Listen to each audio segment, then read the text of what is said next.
नमस्कार दोस्तों, study IQ में आप सभी का बहुत बहुत स्वागत है। आई एम श्योर आपने अभी तक नाइमा टेंजिन का नाम सुन लिया होगा। इनको हाल ही में अंतिम संस्कार दिया गया था ले में, और यहाँ पर इस वीडियो में हम बात करेंगे नाइमा टेंजिन बेसिकली कौन थे, और यहाँ पर साथ ही में एक और बहुत ही अहम बात की जाएगी कि यहाँ पर कुछ बीजेपी के नेता बेसिकली राम माधव जी और जो लद्दाख के एमपी हैं जामग्याल सेरिंग नामग्याल, इन्होंने दोनों ने इस फेयरवेल को अटेंड किया था। यहाँ पर बात इस चीज़ के बारे में की जाएगी कि क्या गवर्नमेंट अपनी पॉलिसी तिब्बत को लेकर बदलने वाली है या फिर नहीं। चलिए स्टार्ट करते हैं मेरे साथ। मेरा नाम है अनिरुद्ध। इस लेक्चर की पीडीएफ को आप लोग डाउनलोड कर सकते हैं मेरे टेलीग्राम चैनल से, जिसका नाम है अनिरुद्ध सर। इसके अलावा सोशल मीडिया पे भी आप मेरे साथ जुड़ सकते हैं। स्टडी आईक्यू की ऐप, जिसको कि आप गूगल के प्ले स्टोर से डाउनलोड कर सकते हैं, इस ऐप के ऊपर हमने एक खास कोर्स लॉन्च किया है जो कि आने वाले प्रीलिम्स के लिए काफ़ी ज़्यादा महत्वपूर्ण साबित हो सकता है।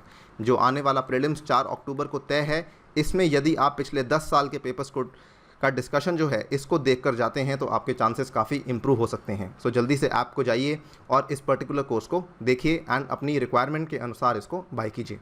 राइट। सो कुछ ही दिन पहले हमने एक वीडियो बनाई थी जिसमें हमने आपको बताया था विकास बटालियंस बेसिकली क्या होते हैं। सो थोड़ी सी नज़र इस वीडियो पे डाल लेते हैं एक बार।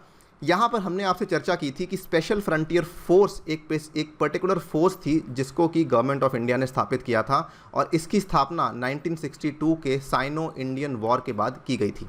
उस टाइम पर स्पेशल फ्रंटियर फोर्स में किन लोगों की रिक्रूटमेंट की गई थी? जो लोग भारत में तिब्बतियन रिफ्यूजीज़ हैं, इनकी रिक्रूटमेंट की गई थी स्पेशल फ्रंटियर फोर्स में। आज की डेट में इसमें तिब्बतियंस के साथ साथ कुछ कुछ गुरखास भी हैं जो कि एसएफएफ का हिस्सा बनाते हैं। एसएफएफ में माना जाता है 5 से 6 बटालियंस हैं। काफ़ी सारी इन्फॉर्मेशन एसएफएफ को लेके जो है क्लासिफाइड है, इसीलिए श्योरिटी नहीं है कि कितने इसमें एग्जैक्टली बटालियंस एग्जिस्ट करते हैं। खैर, इस एसएफएफ को लेकर एक खबर आई थी बिजनेस स्टैंडर्ड की, और ये खबर लगभग 31 अगस्त की खबर है। ये डेट काफ़ी इंपॉर्टेंट है। बिजनेस स्टैंडर्ड ने एक न्यूज़ दी कि Special frontier Force takes first casualties, लेकिन यहाँ पर जो ये खबर थी किसी ने कंफर्म नहीं करी थी, इसीलिए किसी भी और न्यूज़ एजेंसी ने इस पर्टिकुलर खबर को कवर नहीं किया। इसके बाद ये खबर कंफर्म होती है 7 सितंबर को। 7 सितंबर को खबर कंफर्म होती है जब ये चीज़ सामने आती है कि पब्लिक फ्यूनरल दिया गया for Tibetan soldier and New Delhi sends a signal to Beijing. जब ये खबर कंफर्म हुई उसके बाद हमने इस खबर को आपके साथ अब शेयर किया है।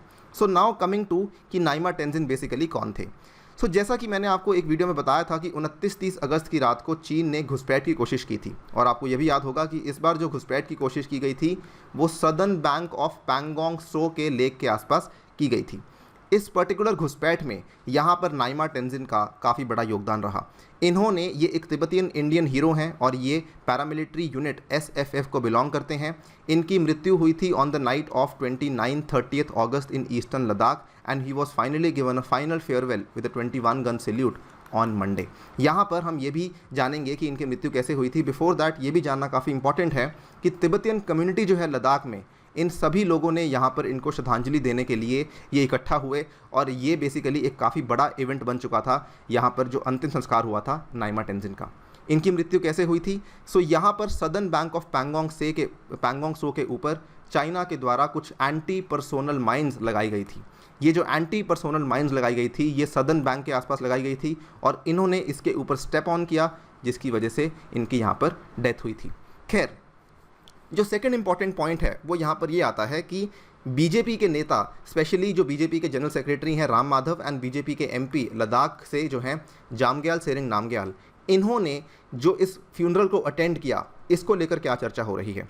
इस स्टेटमेंट को ध्यान से पढ़िए। In a sharp signal of a shift in the government of India's policy on publicly acknowledging the 58-year-old special frontier force, BJP general secretary Ram Madhav and BJP MP from Ladakh attended the funeral. अब यहाँ पर जो विवाद हो रहा है उसको समझते हैं। देखिए, बिफोर आई बिगिन एक और चीज़ आपको बताना चाहता हूँ कि जो राम माधव हैं, इन्होंने जब इस फ्यूनरल को अटेंड किया, इन्होंने एक ट्वीट डाला कि I have attended the funeral of SFF Nyima Tenzin, a Tibetan who laid down his life protecting our borders in Ladakh and laid a wreath as a tribute. लेकिन कुछ ही समय के बाद इन्होंने इस ट्वीट को यहाँ से डिलीट कर दिया। सो काफ़ी कन्फ्लिक्टिंग और काफ़ी मिक्स सिग्नल सामने आ रहे थे कि बेसिकली गवर्नमेंट की पॉलिसी यहाँ पर आखिरकार है क्या with respect to Tibet, right. So इसको लेकर पहले तो कुछ एक्सपर्ट्स ये बोलते हैं कि जो यहाँ पर बीजेपी के एमपीज़ यहाँ पे अटेंड करने गए और बीजेपी के जो बेसिकली सचिव अटेंड करने गए, ये अच्छी चीज़ है। यहाँ पर दो एक्सपर्ट्स ऐसा मानते हैं। सबसे पहले रॉ के पूर्व अधिकारी जयदेव रनाडे जी, ये क्या बोलते हैं कि एसएफएफ कमांडो के अंतिम संस्कार में बीजेपी नेता राम माधव की उपस्थिति एसएफएफ और उसके अधिकारी के योगदान के लिए बीजेपी की ओर से सम्मान का प्रतीक है। दूसरे नंबर पर एक और एक्सपर्ट हैं जिनका नाम है अशोक कंठा।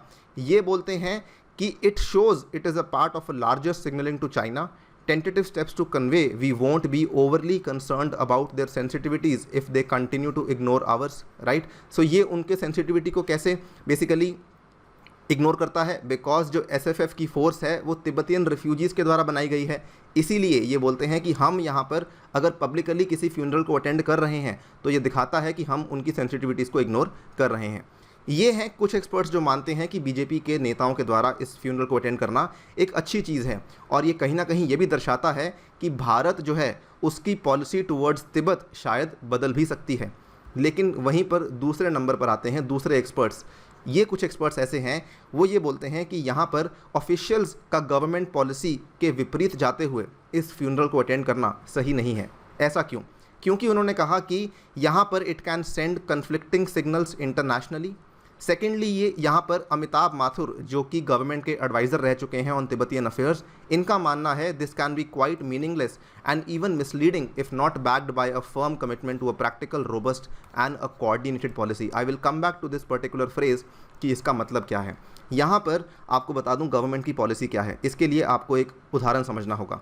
सन 2014 में जब प्राइम मिनिस्टर नरेंद्र मोदी की स्वेरिंग इन सेरेमनी हुई थी मई में, इन्होंने तिब्बतियन गवर्नमेंट इन एग्जाइल के जो प्राइम मिनिस्टर हैं उनको इनवाइट किया था और ये वहाँ पर उपस्थित भी हुए थे। उसके बाद सन 2016 में प्रेसिडेंट ने राष्ट्रपति भवन में दलाई लामा को इनवाइट किया और ये भी यहाँ पे उपस्थित हुए थे। जैसे ही ये दो इवेंट्स हुए, 2018 में मिनिस्ट्री ऑफ एक्सटर्नल अफेयर्स ने एक ऑर्डर जारी कर दिया। उन्होंने रिमाइंड किया all public officials that it was against the government policy for them to take part in functions with the Tibetan community in India. In fact इस समय पे ये ऑर्डर रिलीज़ क्यों किया गया था? क्योंकि उस टाइम पे 60th एनिवर्सरी हो रही थी दलाई लामा के एस्केप की फ्रॉम तिब्बत टू इंडिया, और यहाँ पर जो भी यहाँ पे अटेंड करने वाले थे उनकी परमिशन को यहाँ पे कैंसिल किया था।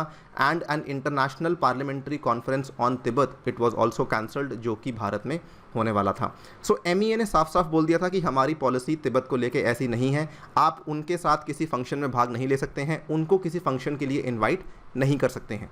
ये दो इवेंट्स को लेकर एमईए ने कुछ खास टिप्पणी नहीं की 14 और 16 वाले इवेंट को, but it was very very clear कि उनका मतलब क्या था। और इसीलिए यहाँ पर ये एक्सपर्ट्स बोलते हैं, to be very specific, Amitabh Mathur ji ये बोलते हैं कि if it is not backed by a firm commitment to a practical, robust and coordinated policy. आपको ये भी बता दूँ भारत का स्टैंड क्या है।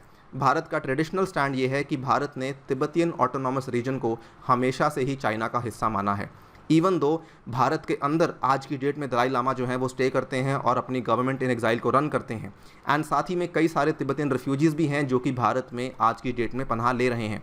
लेकिन उसके बावजूद जो भारत का ऑफिशियल स्टैंड है, this is I am talking about जो हमारी फॉरेन पॉलिसी का ऑफिशियल स्टैंड है, वो ये है कि हम तिब्बतियन ऑटोनॉमस रीजन को चाइना का हिस्सा मानते हैं। आई थिंक नाउ आप समझ सकते हैं कि ये दूसरे नंबर के जो एक्सपर्ट्स हैं ऐसा क्यों बोल रहे हैं।